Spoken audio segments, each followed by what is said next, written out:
श्री गुरुचरित्र कथासार यवन राजाच्या विस्फोट व्याधीचे निवारण अध्याय 50. श्री गणेशाय नमः. सिद्ध नामधारकांना म्हणाले, वत्स, श्रीपाद श्रीवल्लभांनी एका परिटांना तुम्ही पुढील जन्मात राजा व्हाल असे वरदान दिले होते. ती कथा तुम्हाला माहीतच आहे. ते परीट पुढे यवनधर्मात जन्मून बेदरचे राजा झाले.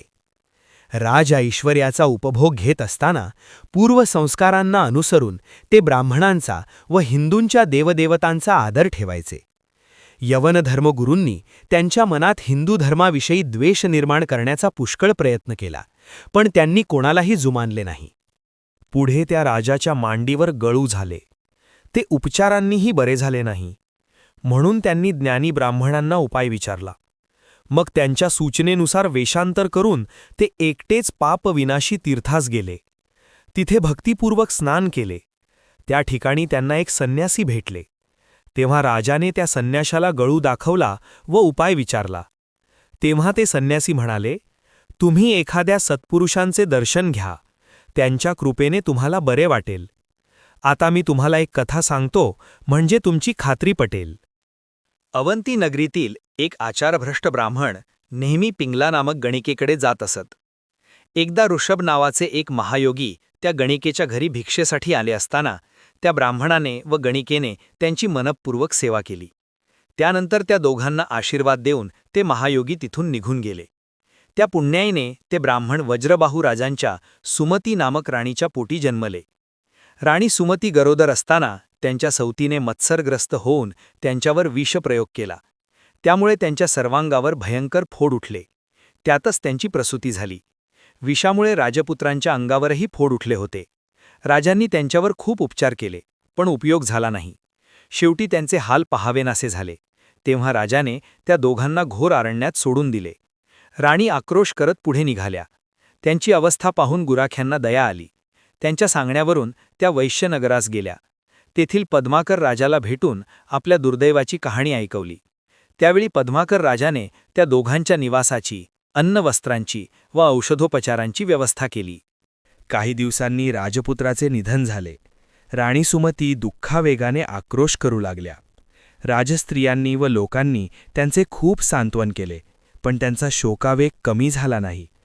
तेवढ्यात तेथे ऋषभयोग्यांचे आगमन झाले. त्यांनीही राणी सुमतीला खूप समजावले. तेव्हा त्या म्हणाल्या, महाराज, व्याधीने मला गांजले, पतींनी हाकलले, मी हीनदीन झाले आणि आज माझे हे एकुलते एक पुत्रही गेले. त्यामुळे माझ्या जगण्याला काहीच अर्थ राहिलेला नाही. देवांनी मला मरण द्यावे. तेव्हा त्या महायोगी वृषभांना राणी सुमतीची दया आली. मग त्या महायोगी वृषभांनी अभिमंत्रित भस्माने राजपुत्रांना जिवंत केले. मग त्याच भस्माने त्या मायलेकरांना पूर्णतः व्याधीमुक्त केले. राणी सुमतीने कृतज्ञतेने त्या योगी वृषभांचे पाय धरले. त्यानंतर योगी वृषभांनी राणी सुमती आणि त्यांच्या राजपुत्राला कल्याणपर आशीर्वाद देऊन ते योगी तिथून निघून गेले. ही कथा सांगून ते संन्यासी यवनराजाला म्हणाले, तुम्ही गाणगापूरला जा. तेथील नृसिंह सरस्वतींचे दर्शन घ्या, तुमचे कार्य होईल.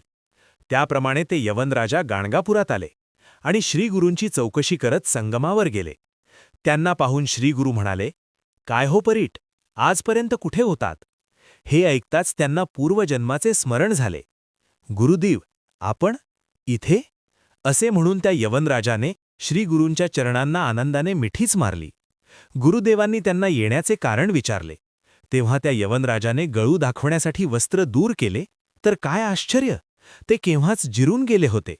हे नवल पाहून त्या यवनराजाचा आनंद गगनात मावेना.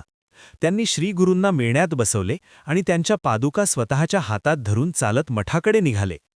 त्या यवनराजाने श्रीगुरूंना आपला दळभार दाखवला आणि त्यांच्या नगरास येण्याची विनंती केली. श्रीगुरूंनी त्यांना पापविनाशी तीर्थावर भेटायला सांगितले आणि ते आपल्या शिष्यांसह अदृश्य झाले. त्यानंतर श्रीगुरू पापविनाशी तीर्थावर प्रगट झाले. तिथे सायनदेवांचे पुत्र नागनाथ त्यांना भेटायला आले होते. त्यांच्या आग्रहावरून श्रीगुरू त्यांच्या गावी जाऊन पुनश्च पापविनाशी तीर्थावर परतले.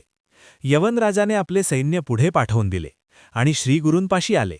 त्यांना सन्मानाने आपल्या नगरात नेले.